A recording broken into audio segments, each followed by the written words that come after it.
So just a quick PSA to clear up a common misconception regarding RNP approaches on if distance height callouts are required to be made.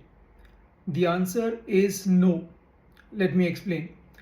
So an LNAV VNAV RNP approach is an APV 3D approach which on our aircraft we have the capability of flying using the final APP guidance mode, which is based on Barrow VNAV, uncompensated Barrow VNAV, meaning it's uncompensated for temperature when the OAT is outside the chart limits. But anyway, let's not get too technical. Let's look at it from a simple point of view.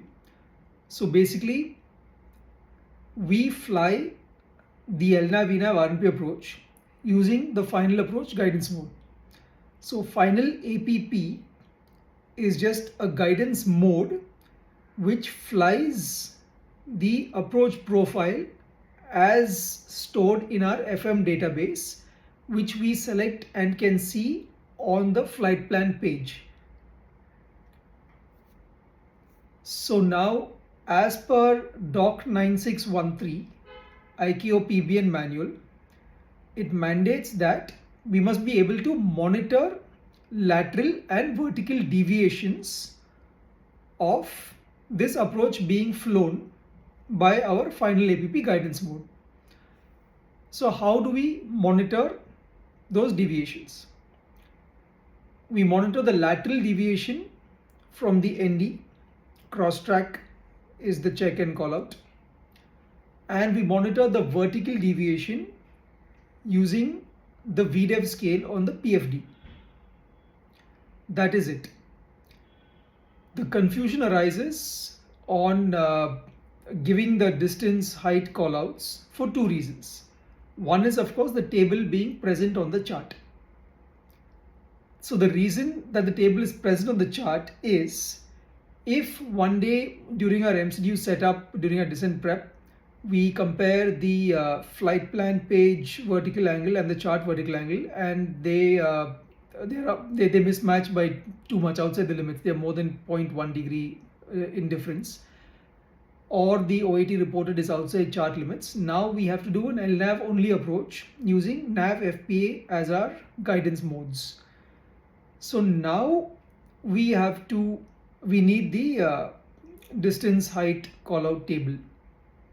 Second reason that the confusion arises is that when we do a fully managed, say, VR approach, now we give the height callouts using the DME and not the threshold, albeit. Now the reason there is we are doing a non-precision approach, a VR approach based on a ground nav aid. It's just that for our convenience, we are using the final approach guidance mode to fly that approach.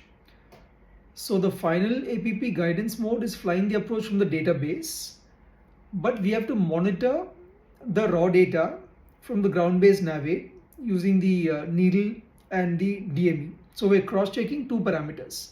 Final APP flying the approach from our database, and we're cross-checking the raw data using our DME and needle indication. So that is different.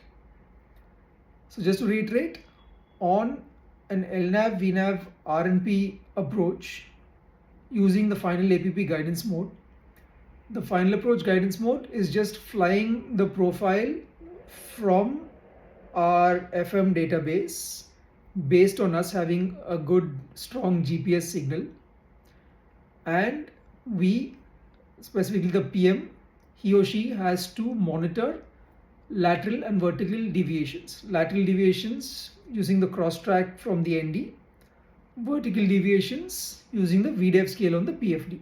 That is it.